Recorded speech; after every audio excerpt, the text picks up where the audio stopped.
लड़की ने बस एक बार पीछे मुड़कर देखा ही था कि सामने वाले ने अचानक अपनी गाड़ी घुमाई और उसकी तरफ तेजी से आने लगा। रात का समय था। ये देख लीसा घबरा गई और तेज तेज चलने लगी। उसे लगा अब वो पकड़ी जाएगी, लेकिन तभी वो गाड़ी तेजी से उसके पास से निकल गई। इस अजीब हरकत को देखकर लीसा को लगा कि शायद वो शख्स सिर्फ मजाक कर रहा था। उसका डरा हुआ दिल थोड़ा शांत हो गया, लेकिन जैसे ही वह अगले मोड़ तक पहुंची, वही गाड़ी फिर से उसके सामने आ गई। इससे पहले कि वह कुछ समझ पाती, एक आदमी ने आकर उसका रास्ता रोक लिया। यह अचानक हुआ बदलाव लीसा को बुरी तरह डरा गया। अपनी जान बचाने के लिए लीसा ने चुपचाप उस आदमी की बात मान ली। उसे लगा कि शायद अब वो उसे छोड़ देगा, लेकिन वह आदमी बहुत ही वहशी निकला। उसने लीसा की मर्जी के बिना उसकी आंखों पर कपड़ा बांध दिया और उसके हाथों को भी रस्सी से कसकर बांध दिया। फिर वो आदमी कार स्टार्ट करके लीसा को कहीं ले जाने लगा। लीसा के पास भागने का कोई मौका नहीं था। डर और बेबसी में वह सीट पर चुपचाप लेटी रही। उसने आंखों के किनारों से बाहर झांकने की कोशिश की ताकि यह पता चल सके कि वो कहाँ जा रही है, लेकिन आदमी ने उसे ये मौका नहीं दिया।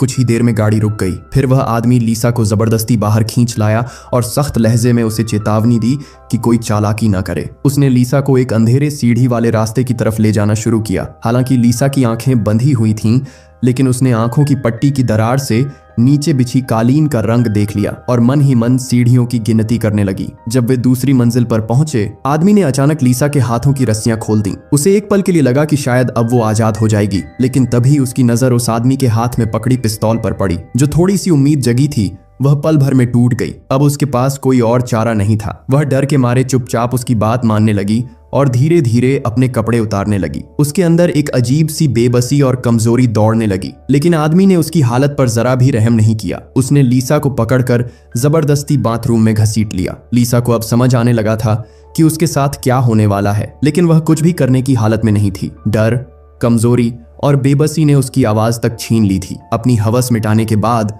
उस दरिंदे ने फिर से लीसा को बांध दिया और उसे जोर से बिस्तर पर फेंक दिया। इतना ही नहीं, उसने फिर से हथियार निकाल लिया और धमकाया, अगर ज्यादा दिमाग लगाया तो यहीं खत्म कर दूंगा। लीसा के दिमाग में बस यही सवाल घूम रहा था, आखिर इस आदमी ने मुझे ही क्यों चुना? मैंने उसका क्या बिगाड़ा था? दूसरे दिन लीसा की नानी पुलिस स्टेशन पहुंची और रिपोर्ट दर्ज करवाई कि उनकी नातिन 2 दिन से घर नहीं लौटी। लेकिन जो बात जानकर कोई भी हैरान रह जाए वो ये कि बाहर से भोली और मासूम दिखने वाली नानी असल में कोई संत नहीं थी। वो खुद एक बुजुर्ग होते हुए 40 साल के आशिक के साथ घूम रही थी। दोनों पूरा दिन ऐश करते और सारी जिम्मेदारी लीसा पर डाल देते। उन्होंने लीसा को एक तरह से कमाई का जरिया बना रखा था। अब आप खुद सोच सकते हैं कैसी जिंदगी थी उस मासूम लड़की की। असल में लीसा का एक अच्छा परिवार हुआ करता था, लेकिन उसकी माँ ने उसे अपनी ही माँ यानी नानी के पास छोड़ दिया था और खुद कभी पीछे मुड़कर नहीं देखा। लीसा माँ के साथ रहना चाहती थी, लेकिन माँ ने उसे कभी वापस बुलाया ही नहीं। फिर किस्मत ने उसे एक अच्छा मालिक दिया, जहां लीसा अपनी सुंदरता और सादगी की वजह से ग्राहकों की पसंद बन गई थी। जिंदगी थोड़ी सी पटरी पर आ ही रही थी कि तभी वो दरिंदा उसकी जिंदगी में तूफान बनकर आ गया। अब लीसा को लगने लगा था कि शायद अब इस दुनिया से जाना ही बेहतर होगा, लेकिन तभी उसे अपनी छोटी बहन की याद आने लगी। उनकी हंसी, बातें, वो पल, शायद वही एक वजह थी जो उसे जिंदा रहने के लिए हिम्मत दे रही थी। जब उस दरिंदे ने एक बार फिर लीसा को अपनी हवस का शिकार बनाने की कोशिश की, तो इस बार लीसा ने अपनी चाल चली। उसने डरने की बजाय थोड़ा दोस्ताना और शांत दिखने का नाटक किया। उसने धीरे धीरे अपने हाथ उस आदमी के चेहरे की ओर बढ़ाए, जैसे वो उसे प्यार से छू रही हो, लेकिन असल में वो उसका चेहरा छूकर उसकी बनावट को याद कर रही थी, ताकि भागने के बाद कभी उसे पहचान सके। लीसा ने बड़ी होशियारी से उसे झूठी तारीफों में उलझा दिया। तुम तो काफी हैंडसम हो। ये सुनकर वो आदमी खुश हो गया। उसे लगा अब लीसा ने हार मान ली है। उसने लीसा के हाथ खोल दिए और उसे खाने के लिए कुछ दे भी दिया। माहौल थोड़ा नॉर्मल लगने ही लगा था कि तभी टीवी पर एक खबर चल पड़ी, एक नाबालिग लड़की के लापता होने की ब्रेकिंग न्यूज। वो हैवान स्क्रीन की तरफ देखने लगा और जैसे ही उसने लड़की की उम्र देखी, वो चौंक गया। अब वो समझ गया कि अगर पुलिस ने तह तक जांच की तो वो सीधा जेल जाएगा। गुस्से में वह लीसा पर भड़क उठा, तूने अपनी उम्र क्यों छुपाई? लेकिन लीसा ने फौरन झूठ बोलते हुए कहा, नहीं, मेरी उम्र 20 है, मैं बालिग हूँ, आप कुछ गलत नहीं कर रहे। उसका ये झूठ किसी तरह काम कर गया और वो बुरी तरह के खतरे से फिलहाल बच गई। लेकिन वो दरिंदा अब भी नहीं माना। गुस्से में उसने लीसा को उठाकर फिर से बिस्तर पर फेंक दिया। लीसा अब पूरी तरह टूट चुकी थी, लेकिन तभी उसे अपनी छोटी बहन की याद आने लगी। उसकी मुस्कान, उसका चेहरा, उसकी बातें, यही यादें अब उसकी ताकत बन रही थीं। उसने हिम्मत जुटाकर आदमी से कहा, मैं थोड़ी देर के लिए बाथरूम जाना चाहती हूँ। वो आदमी बोला, यहीं कर ले, कहीं नहीं जा रही तू। लेकिन लीसा ने जितना बन पड़ा उतना विनती की। आखिरकार उस आदमी ने उसे बाथरूम तक जाने दिया, लेकिन खुद भी साथ ही अंदर आ गया। अब हालात ये थे कि लीसा के पास कोई निजता तक नहीं बची थी। वो शख्स सामने खड़ा था और कह रहा था, चलो मैं देख रहा हूँ, जल्दी कर। लीसा जो वैसे ही डरी हुई थी, उसके सामने कुछ भी नहीं कर पा रही थी। वो बहुत शर्मिंदा थी, परेशान थी। उसने कांपती आवाज में कहा, क्या मैं थोड़ी सी प्राइवेसी पा सकती हूँ प्लीज? वो आदमी चिढ़ते हुए बोला, तू तो बहुत झंझटी औरत निकली। लेकिन कुछ देर सोचने के बाद वो आदमी आखिरकार बाहर चला गया। जैसे ही दरवाजा बंद हुआ, लीसा ने धीरे से सांस ली और बहुत संभल कर अपनी आंखों की पट्टी हटा दी। वो चारों ओर देखने लगी, कोई छुपा खतरा तो नहीं। और जब उसे यकीन हो गया कि वो अकेली है, उसने फौरन दरवाजा अंदर से लॉक कर दिया। मगर अगला ही पल जैसे उसकी सारी उम्मीदें तोड़ने वाला था। वो बाथरूम एक बंद कमरा था जिसमें भागने का कोई रास्ता नहीं था। और तभी बाहर से उस आदमी की तेज आवाज आई, क्या कर रही है तू अंदर? जल्दी निकल। लीसा की रूह कांप गई। उसके अंदर अब पहली बार सच्चा डर बैठ गया कि शायद वो कभी बाहर नहीं जा पाएगी। लेकिन उसने खुद को मजबूत किया, आईने में अपनी टूटी बिखरी हालत को देखा और उसी पल उसने एक फैसला लिया, अगर मैं जिंदा यहाँ से बाहर नहीं जा पाई तो कम से कम ये दुनिया जान सके कि मेरे साथ क्या हुआ था। उसने बाथरूम की दीवारों, टॉयलेट सीट, शीशे, हर जगह अपने खून और हाथों के निशान छोड़ दिए ताकि सबूत बन सके। इसी बीच उसकी नजर एक जूते के जोड़े पर पड़ी जो बाथरूम के कोने में रखे थे। वो ध्यान से उन्हें देखने ही वाली थी कि वो आदमी वापस लौट आया और दरवाजा बंद देख गुस्से से पागल हो गया। उसने दरवाजा तोड़ा और सीधा पिस्तौल लीसा की गर्दन पर रख दी। तू समझती क्या है खुद को? तुझे सबक सिखाना ही पड़ेगा अब। लीसा डर के मारे कांप रही थी, लेकिन उसके कुछ शब्द जैसे उस आदमी के अंदर का कोई टूटे हुए इंसान को छू गए। रात को जब वो आदमी गहरी नींद में सो गया, लीसा धीरे से उठी और टेलीफोन की तरफ गई। उसने जैसे ही फोन उठाया और नंबर मिलाना शुरू किया, एक बड़ा हाथ पीछे से उसकी गर्दन पर कस गया। वो आदमी अब और बर्दाश्त नहीं कर पा रहा था। अब तू बार बार मेरी सहनशीलता की परीक्षा ले रही है। उसने लीसा को जोर से जमीन पर गिरा दिया, लेकिन इस बार भी लीसा ने हार नहीं मानी। उसने घबराहट में एक कहानी गढ़ दी, एक ऐसी बात जो उस आदमी के दिल को कहीं न कहीं छू सके। उसने कहा, मैं बस अपने बीमार पिता को एक बार कॉल करना चाहती थी। वो मेरे जीवन में सिर्फ एक ही इंसान है। वो नहीं जानते कि मैं जिंदा भी हूँ या नहीं। वो इतना कहकर चुप हो गई और अब कमरे में सिर्फ सन्नाटा था। लीसा ने बहुत ही भावुक होकर उस आदमी से कहा, मेरे पापा बहुत बीमार हैं, उन्हें मेरी जरूरत है। मैं जानती हूँ आप बुरे इंसान नहीं हैं। आप और मेरे पापा जैसे लोग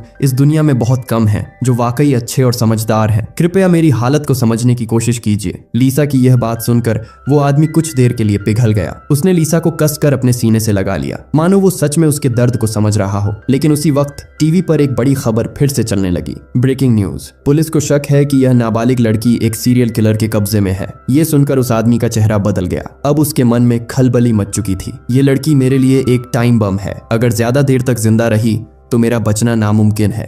वो अब कोई रिस्क नहीं लेना चाहता था। उसने ठान लिया, अब इसे हमेशा के लिए खामोश करना होगा। लीसा को अंदाजा हो गया कि कुछ बुरा होने वाला है। वो रोती रही, गिड़गिड़ाती रही, प्लीज मुझे मत मारो, मैं किसी को कुछ नहीं बताऊंगी। लेकिन इस बार उस दरिंदे की आंखों में कोई रहम नहीं था। उसने लीसा को घसीटते हुए कार तक ले गया। कुछ ही देर में वो एक सुनसान पेट्रोल पंप पर पहुंचे। लीसा ने मौका देखा। जैसे ही आदमी पेट्रोल भरवाने लगा, वो चुपचाप कार का दरवाजा खोलकर भागने ही वाली थी। लेकिन तभी वो आदमी अचानक पीछे से आ गया। मैंने तुझे कहा था ना, होशियारी मत करना। लीसा ने अब समझ लिया था ये आदमी अब किसी भी हाल में नहीं रुकने वाला। पर उसने हार नहीं मानी। उसने अपने ही हाथ की उंगलियां दांत से काट दी और खून से कार की सीट पर निशान बना दिए, ताकि अगर कभी किसी को कार मिले तो उन्हें कुछ सबूत मिल सके। कुछ ही देर में वो आदमी फिर से उसे कार में ठूंस कर एक घने जंगल की तरफ ले गया। कार रुकते ही उसने लीसा की कलाई पकड़ ली और उसे जमीन पर घसीटने लगा। लीसा के पैर रगड़ खाकर मिट्टी में छिलने लगे, लेकिन वो अभी भी अंदर से टूटना नहीं चाहती थी। वो हैवान लीसा की चीख पुकार और मिन्नतों की एक रत्ती भर भी परवाह नहीं कर रहा था। वो उसे घसीटते हुए एक बहुत बड़ी पेड़ के नीचे ले गया। अब मौत उसके सामने थी। लीसा अब खुद को संभाल नहीं सकी। वो जोर जोर से रोने लगी। शायद उसकी वही टूटी हुई चीखें,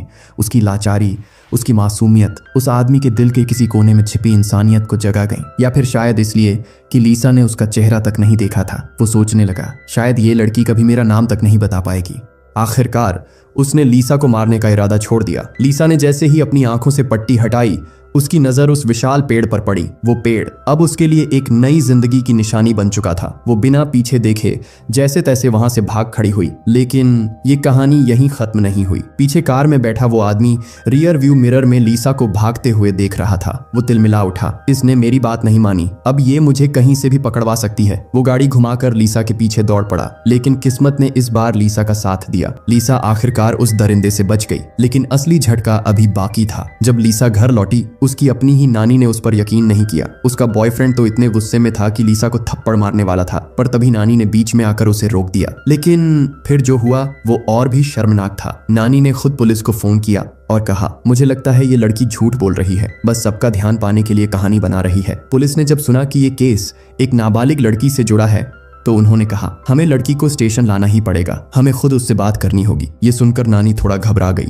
उसने लीसा को आंखें दिखाईं। घर की बात बाहर मत फैलाना, समझी? डरी सहमी लीसा को पुलिस स्टेशन ले जाया गया। पूछताछ शुरू हुई। लीसा ने जैसे तैसे सारी कहानी बयानी की। वो मुझे उठा ले गया था, उसने मुझे बांधा लेकिन फिर छोड़ दिया। लेकिन पुलिस को उस पर यकीन नहीं हुआ। अफसर ने कहा, तुम पर एक भी चोट नहीं है, वो तुम्हें खाना भी देता था और फिर खुद छोड़ गया। ऐसी बातें तो सिर्फ उपन्यासों में होती हैं या फिर टीवी सीरियल में। लीसा के लिए सबसे बड़ी तकलीफ ये थी, उसने सब झेला और अब कोई उस पर भरोसा नहीं कर रहा था। इसके बाद इस केस को 2 महिला पुलिस अधिकारियों को सौंपा गया। लीसा ने हिम्मत जुटाकर उन्हें अपनी पूरी आपबीती बताई, कैसे उसे किडनैप किया गया, क्या क्या हुआ और कैसे वो बच निकली। लेकिन उन दोनों महिला अफसरों को लीसा की बातें हजम नहीं हो रही थीं। उनमें से एक ने कहा, इतनी टेंशन में कोई इतनी डिटेल्स कैसे याद रख सकता है। दूसरी ने सिर हिलाया, ये लड़की बहुत नॉर्मल दिख रही है, कहीं ये सब खुद की कहानी तो नहीं बना रही। उन्होंने सब कुछ तर्क और प्रक्रिया के चश्मे से देखा, पर एक बात भूल गए कि लीसा कोई आम लड़की नहीं थी। वो पहले ही जिंदगी में बहुत कुछ झेल चुकी थी। थकी हुई टूटी हुई लीसा पुलिस स्टेशन के एक कोने के सोफे पर सिकुड़ कर बैठ गई। चारों तरफ लोग थे, लेकिन कोई उस पर यकीन करने वाला नहीं था। उसे अब खुद पर भी शक होने लगा, क्या मेरी सच्चाई भी इस दुनिया को झूठ लगती है? दोनों महिला अफसरों ने केस को गोलमोल और बेहूदे दावे वाला मानते हुए इसे एक वरिष्ठ जांच अधिकारी सरदार लैरी को सौंप दिया। लैरी पहले इस केस को लेने में अनिच्छुक था, लेकिन जब उसने अपनी बेटी की तस्वीर लीसा को दिखाई, शायद वही एक भावुक जुड़ाव था जिसने लीसा के दिल को छू लिया। उसने फिर से पूरी कहानी सुनाई, इस बार टूटे हुए लहजे में, लेकिन सच्चाई से भरी हुई। लैरी ने उसकी आंखों में देखा और समझ गया कि यह लड़की झूठ नहीं बोल रही। उसने तुरंत आदेश दिया कि लीसा के कपड़ों की फॉरेंसिक जांच की जाए। साथ ही उसने एक प्रस्ताव रखा, हमें उसे हिप्नोसिस की क्रिया के जरिए कुछ और जानकारियां दिलवानी चाहिए। लेकिन अजीब बात यह हुई, लीसा के परिवार वालों ने हिप्नोसिस के कड़ाई से विरोध किया। लैरी चौकन्ना हो गया, अगर ये लोग सच में उसके अपने हैं तो सच्चाई से डर क्यों रहे हैं? धीरे धीरे लैरी के भरोसे और समझदारी से लीसा खुलने लगी और आखिरकार उसने वो राज बताया जिसे सुन सब सन्न रह गए। लीसा की नानी का बॉयफ्रेंड पिछले कई सालों से नाबालिग लड़कियों का यौन शोषण कर रहा था। लैरी ने बिना देरी किए उसे गिरफ्तार करवाया। अब लीसा पुलिस की सुरक्षा में अपने पुराने घर पहुंची, सिर्फ अपना सामान लेने। उसका चेहरा थका हुआ था, लेकिन आंखों में एक हल्की सी राहत थी। घर के अंदर नानी सोफे पर बैठी थी, बिना कुछ कहे, बिना कुछ महसूस किए, बस एक ठंडी घृणा भरी नजर। शायद उसके लिए लीसा सिर्फ एक जरिया थी, कमाई का, झूठ का, नियंत्रण का। पर अब सब खत्म हो चुका था। लीसा ने अपना सामान उठाया, घर से बाहर निकली और एक गहरी सांस ली। अब मैं आजाद हूँ, उसने खुद से कहा। लेकिन आजादी का ये स्वाद अधूरा था, क्योंकि उस दरिंदे की छाया अब भी उसके जहन में थी। हर रात जब अंधेरा फैलता, वो चेहरा, वो आवाज, वो घसीटे जाने की आवाजें उसके सपनों में उतर आती। वो चिल्ला उठती, पर अब कम से कम वो जानती थी कि वो अकेली नहीं है। उधर पुलिस को एक बेहद अहम सुराग मिला। लीसा के कपड़ों में पाए गए फाइबर की जांच में खुलासा हुआ कि ये फाइबर ठीक उन्हीं पदार्थों से मेल खाते हैं जो आधी रात के सीरियल मर्डर केस के अपराध स्थल से मिले थे। अब पुलिस को उम्मीद की किरण दिखी थी। लीसा ने खुद आगे आकर कहा, मैं उस जगह को पहचान सकती हूँ, मुझे वहां ले चलिए। पुलिस ने तुरंत एक टीम तैयार की और लीसा को साथ लेकर उसे फिर उसी रास्ते पर ले जाया गया। कार में बैठकर लीसा ने आंखें बंद कर लीं। वो कोशिश कर रही थी कि हर एहसास, हर आवाज को दोबारा जिए। उसने कार के टायरों की गड़गड़ाहट, बाहर की हवा की सरसराहट और मन में उस डर की धड़कनों को महसूस किया। धीरे धीरे उसकी यादें साफ होने लगी। एक एक करके वो रास्ते याद आने लगे। हाँ, इस मोड़ पर तो वो रुका था और वहां वो लाल साइन बोर्ड। इन्हीं इशारों के आधार पर वो टीम आखिर उस जगह पहुंच गई जहां उसे बंधक बनाकर ले जाया गया था। हालांकि शुरू में कुछ नहीं मिला, लेकिन तभी लीसा की नजर अचानक एक तरफ गई। रुको, मुझे कुछ याद आ रहा है। और वह पागलों की तरह भागने लगी। टीम उसके पीछे दौड़ी और अंत में वो उसी विशाल पुराने पेड़ तक पहुंच गई जहां उसकी जिंदगी मौत के सबसे करीब थी। पुलिस ने वहीं से जांच शुरू कर दी और फिर सबूत मिलने शुरू हुए। पूरे इलाके की छानबीन की गई, कई संदिग्धों की तस्वीरें जुटाई गईं। दिनों की मशक्कत के बाद एक दिन एक आदमी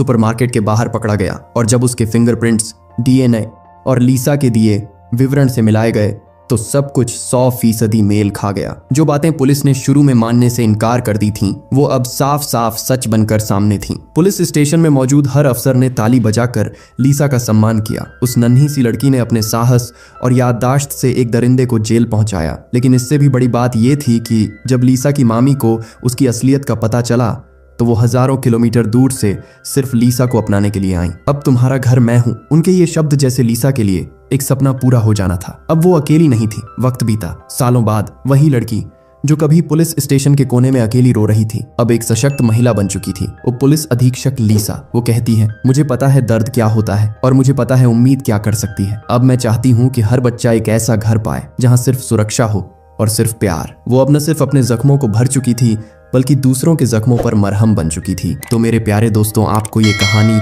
और मेरी कोशिश पसंद आई हो तो लाइक, शेयर और कमेंट करें। धन्यवाद दिल से।